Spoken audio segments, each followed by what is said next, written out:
চিন্তুৰ মাক দেউতাক দুৰ্ঘটনাত ঢুকাল। তাৰ পাছত সি অকলশৰীয়াকৈ ঘূৰি ফুৰিব ধৰিলে। ঘৰত তাক আলপৈচান ধৰা কোনো নাই। য'তে যি পায় তাকে খায়, য'তে ৰাতি হয় তাতে শুই পৰে। বাহিৰত অকলে ওলাবলৈ ভয় কৰা ল'ৰাটো এতিয়া গোটেই ৰাতি অকলে ঘূৰি ফুৰিছে। মাক বাপেকৰ মৰমবোৰ আৰু আগতে পোৱা সুখবোৰলৈ তাক খুব মনত পৰে। কিন্তু কি কৰিব, বেচেৰা উপায়ো নাই। কোনোবাই আকৌ মাৰপিট কৰে, কোনোবাই আকৌ খাবলৈ দিয়ে মৰমতে। তেনেকৈ তাৰ জীৱন পাৰ হৈ গৈ আছে। এদিনাখন বতাহ ধুমুহাত সি থাকিবলৈ জেগা পোৱা নাছিল। উপায় নাপাই সি গাঁৱৰে ধনী ব্যক্তি এজনৰ ঘৰৰ বাৰান্দাতে শুই পৰিল। দিনটো ঘূৰি ঘূৰি ইমান ভাগৰ লাগিছিল যে কেতিয়া তাৰ টোপনি আহিল সি গমেই নাপায়। সি ক'ত শুই আছে তাকো খবৰ নাইকিয়া হ'ল। সি ঘৰত মাকৰ কোলাত শুই থকাৰ নিচিনা অনুভৱ পালে। পুৱাই ঘৰৰ মালিক ধনীৰাম শুই উঠিয়ে বাৰান্দাতে চিন্তুক শুই থকা দেখা পালে। ধনীৰামে অঘৰী ল'ৰা এটা এইদৰে শুই থকা দেখি খঙত অগ্নিশৰ্মা হ'ল আৰু ক'ব ধৰিলে, এইটো ক'ৰ ভিকাৰী? মোৰ ঘৰতে জেগা পালি নেকি? ইমান ডাঙৰ গাঁওখনত ক'তো জেগা নাপালি নে তই শুবলৈ? গোটেই বাৰান্দাখন লেতেৰা কৰিলি। উঠ এতিয়াই উঠ। মোক নেমাৰিব। কালি ৰাতি বৰষুণ দিয়াৰ বাবেহে ইয়াত থাকিবলগীয়া হ'ল। গেটখন খুলি থকাৰ বাবেহে সোমাই আহিলো। কিয় গৈছো, নেমাৰিব। চল মানুহজনীয়ে গেটখন মাৰিবলৈ পাহৰিব লাগে নে? এই ভিকাৰীবোৰে সোমাবলৈ সুবিধা সেইকাৰণেহে পাইছে। তীব্ৰ তোক যদি ইয়াত দেখা পাওঁ তোৰ কথা বেয়া হ'ব। আজিলৈ এৰিছো, যা। এতিয়াই গেটৰ বাহিৰ হ, এতিয়াই যা। কি হৈছেনো বাহিৰত? ৰাতিপুৱাই ইমান চিঞৰ বাখৰ। এই মানুহটো আহো দেই। মাইনা শুই আছে, হাৰ পাব। তোমাৰ কাণ্ড তুমি নিজে চাই যোৱাহি। কালি গেট নামাৰিলা, ভিকাৰী আহি গোটেই ঘৰত সোমাই শুই আছে। ক'ৰ ল'ৰা এইটো? ইহঁতৰ পৰা উপায় নাই আৰু দেই। ৰাতিপুৱাই মানুহজনৰ পৰা গালি খাব লগা হৈছে। ঐ পোৱালি, তোৰ ঘৰ ক'তনো? এই ভিকাৰীবোৰ এনেকুৱাই এগাল ল'ৰা ছোৱালী জন্ম দি আলি পদূলিয়ে এৰি দিয়ে। চবকে পিটিব লাগে সিহঁতক। মা পাপাৰ কথা এনেকে নকব। মা পাপা থকা হ'লে মোৰ এই গতি নহয়। মই ঘূৰি ফুৰিব নালাগে। এই পোৱালিৰ বৰ দম। ইয়াক নহ'লে আমাৰ ঘৰতে ৰাখি দিওঁ। ঐ পোৱালি, আমাৰ ঘৰত কাম কৰিবি। আমাৰ ঘৰত কাম কৰিলে তোক ভাত খাবলৈ দিম। ঘূৰি ফুৰিব নালাগে। ভালে হ'ব। ৰাতিপুৱা ঘৰখন হাৰি দিলে মই বহুত তৎ পাম। পোৱালি আহ, ভিতৰলৈ আহ।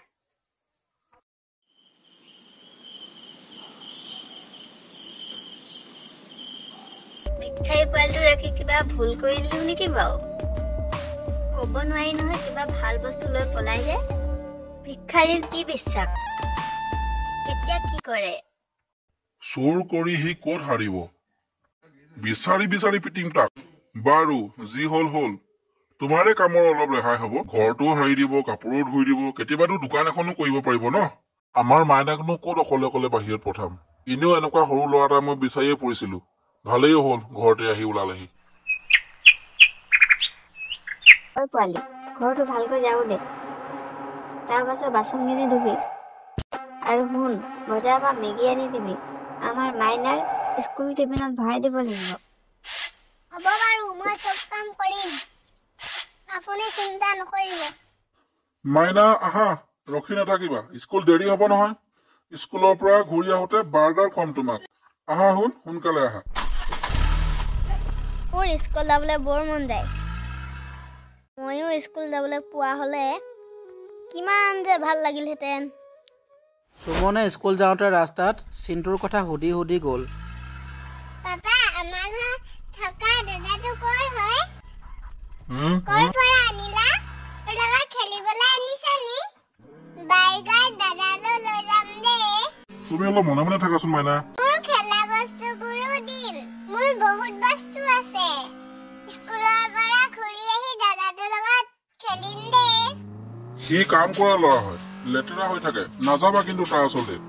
তোমাৰ কাৰণে মই ৰিমট কণ্ট্ৰল কাৰ আৰু এখন আনি দিম। তুমি অকলে খেলি থাকিব পাৰিবা দেই। পাপা প্লিজ খেলিবলৈ দিবা না। দাদাটোৰ লগত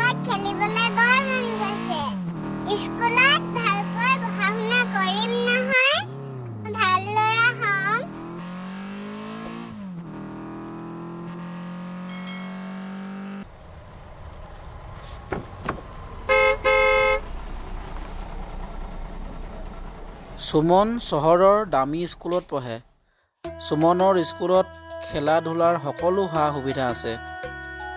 সি দিনৰ দিনটো পঢ়ে আৰু খেলে।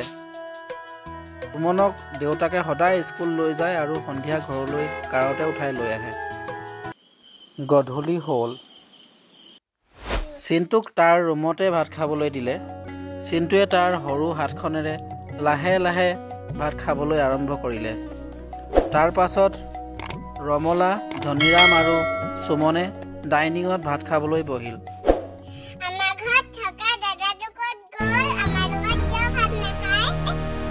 সি আমাৰ লগত কিয় ভাত খাব? সি কাম কৰা ল'ৰাহে, সি লেতেৰা হয়।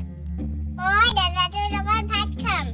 মোৰ মা বাবা নাথাকিলে ময়ো বেলেগৰ ঘৰত কাম কৰিব লাগিব নেকি? দাদাটোৰ নিচিনা। তুমি আকৌ কিয় বেলেগৰ ঘৰত কাম কৰিবা? তুমি আমাৰ ল'ৰা হয়, আমাৰ বহুত পইচা আছে। হে ভগৱান, মাইনা ইমান সৰু ল'ৰা হৈ এষাৰ আকৌ কি ক'লে? হে ভগৱান, মোৰ ল'ৰাৰ লগত এনেকুৱা হ'ব নিদিবা। ভাবিলেই ভয় লাগে পাই। মোৰ ল'ৰাই যদি ৰাস্তা ৰাস্তাই ঘূৰি ভিক্ষা মাগিব লগা হয় কি হ'ব বাৰু? তুমি ইয়াত কিয় আহিছা? তোমাৰ মা বাপে দেখিলে মোক গালি পাৰিব। ইয়াৰ পৰা মোৰ বহুত কাম কৰিবলৈ বাকী আছে আৰু মোৰ ওচৰত নাহিবা। তুমি এইবোৰ কাম কিয় কৰি আছা? এইবোৰ কাম মায়েহে কৰে। ব'লা আমি খেলোগৈ। মোৰ খেলাৰ বস্তু বহুত আছে। ৰিম'ট কাৰ, জেচিবি আৰু ডৰেমন আছে। ফুটবলো আছে, খেলোগৈ ব'লা।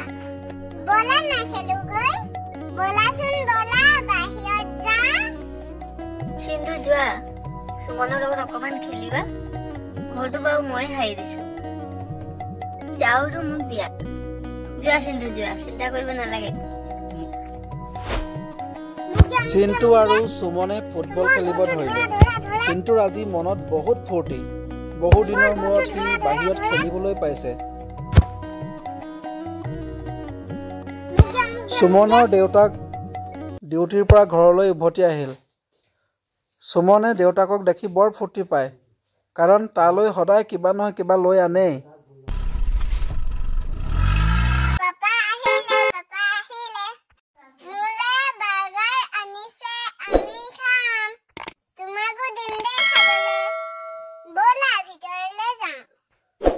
ধনীৰামে সুমন আৰু চিন্তুক ভিতৰলৈ মৰমৰে লৈ গ'ল আৰু তেওঁ লৈ অহা বাৰ্গাৰ দুইজনকে খাবলৈ দিলে।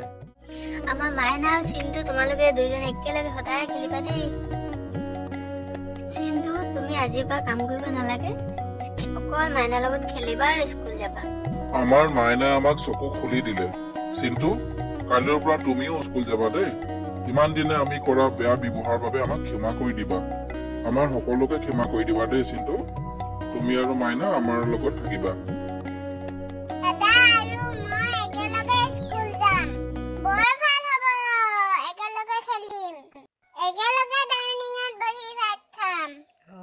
চিন্তুৱে ফূৰ্তিতে ৰখিব নোৱাৰি নাচিব ধৰিলে।